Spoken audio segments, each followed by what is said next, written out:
You could cast that out in here with 10 million poisson char around your bait, and that'd still be there tomorrow. Yeah. So for me, that's giving you a chance. Yeah. Because I know John and that haven't had any problems. Right. But you never know when you might. In my experience, you might not have a problem at 12 o'clock. Yeah. But at 10 past 12, you might have a problem. Yeah. Now, I have in the past cast out, reeled in the morning without measure, it's gone. It's gone. Now you don't know that 10 minutes after casting out, that's gone. So basically, so you're only fishing with 2 rods then, aren't you? And it's a confidence thing as much as anything. Without a doubt. I won't cast baits out in France without putting that on. Excellent. Because I think that's brilliant. Unless of course it's in the summer and you're having it off. Right. Then it's a little bit different, isn't it? Yeah, yeah. Because I think when the carp come in the swim, if there is poisson char there, they disappear.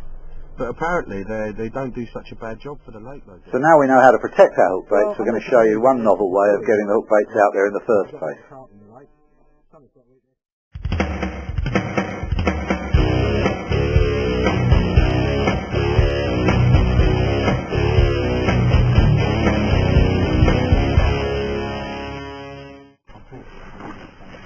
What leaves?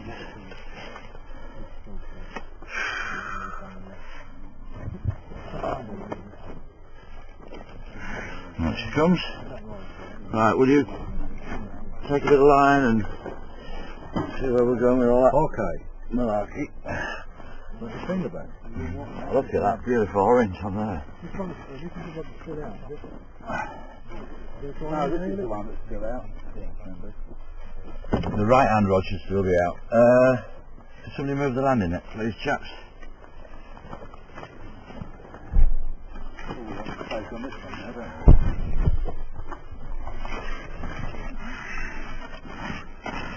Can you just turn over before you do that so I can see the other side?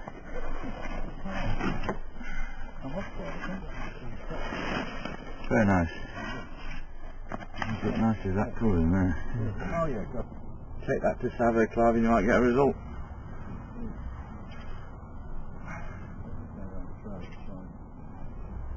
Excellent. Get in there, mate.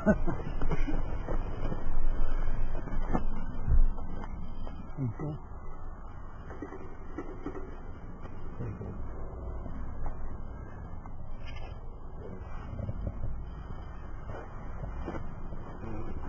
Just up slightly. Up a bit then.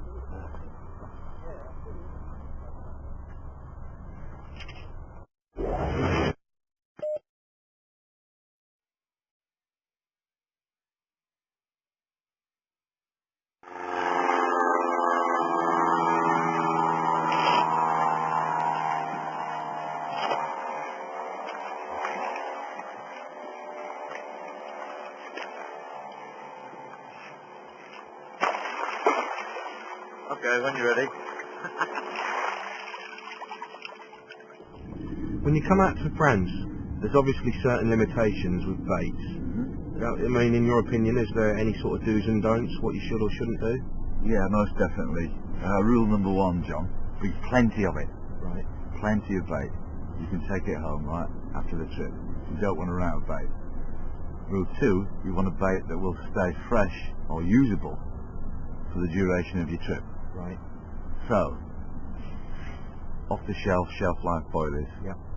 They will last months and months and months, no problem.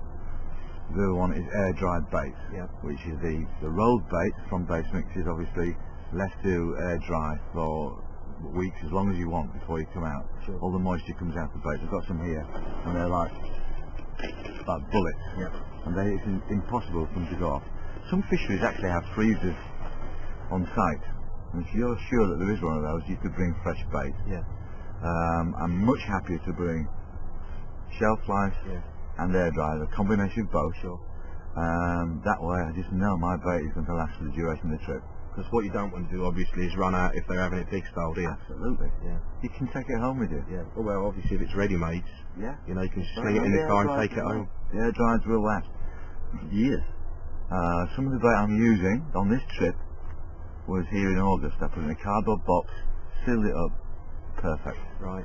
Absolutely spot on. Another little thing about the air dried baits, they are so hard that you possibly will keep the poisson char at bay a little bit. I mean, they're still, surprisingly enough, make a mess of some of these things. Yeah. But I'm more than happy to use that. On this particular trip, I'm using Trigger Ice, the latest product range from NutriBaits, which is a variant on the Trigger range, which is phenomenally successful. Obviously this is a winter mix, is it? It was designed as a winter mix. Right. Okay, it's a bit spicier. There's different ingredients in it, specifically for the colder water fishing.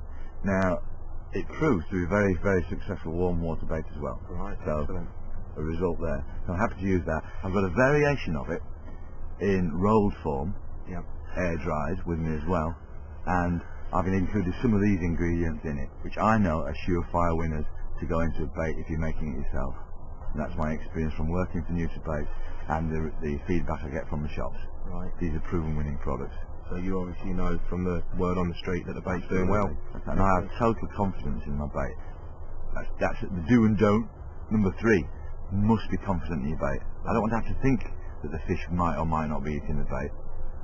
I know they're eating it. I can concentrate on location, presentation, and off we go. Excellent. I've noticed JR's getting all his baits out with a throwing stick. Yeah. Yeah. How'd you get your bait out there then?